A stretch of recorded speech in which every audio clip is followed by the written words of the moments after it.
ઓમ ગમ ગણપતયે નમઃ. ઓમ એમ સરસ્વત્યે નમઃ.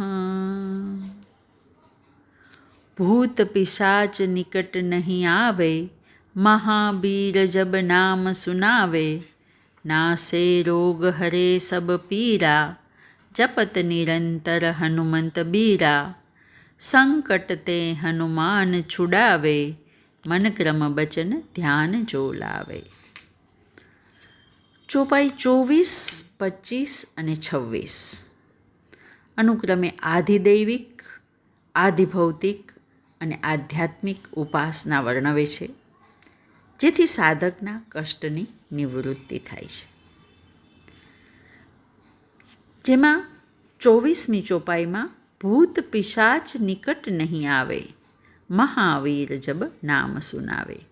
હનુમાનજીનું નામ સાંભળવા માત્રથી ભૂત પિશાચ વગેરે નિકટ આવતા નથી. જ્યારે ભક્ત આર્ત અંતઃકરણથી હનુમાનજીના નામનું સ્મરણ કરે, ત્યારે ભૂત પિશાચ જેવી નકારાત્મક શક્તિઓની હિંમત નથી કે તેઓ નજીક આવી શકે. ખરું જોતા ભૂત પ્રેતનો ભય નબળા મનના માનવીને જ સતાવતો હોય છે. હનુમાનજીના ઉપાસકમાં એમના પ્રભાવી ગુણો સંક્રાંત થાય છે અને તે શારીરિક, માનસિક અને આધ્યાત્મિક રીતે બળવાન બને છે.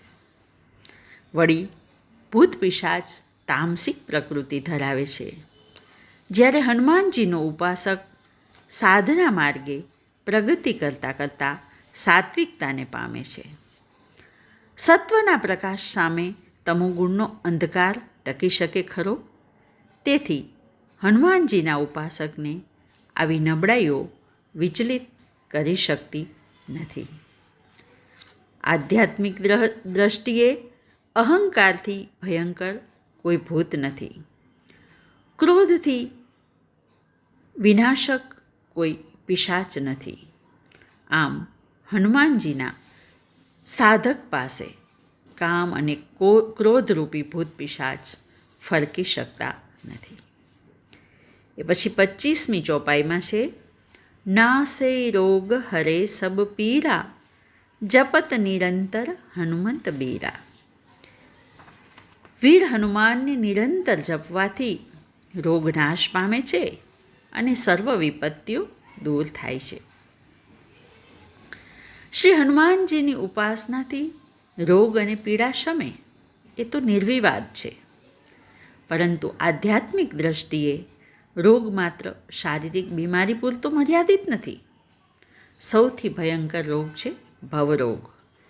પ્રત્યેક જીવાત્મા એમાંથી છૂટવાનો પ્રયત્ન કરે છે, પરંતુ અનુશાસનહીન, બેજવાબદારી ભર્યું અને નિરંકુશ ઇન્દ્રિયોની લાલચોવાળું જીવન એ જ મહારોગ છે.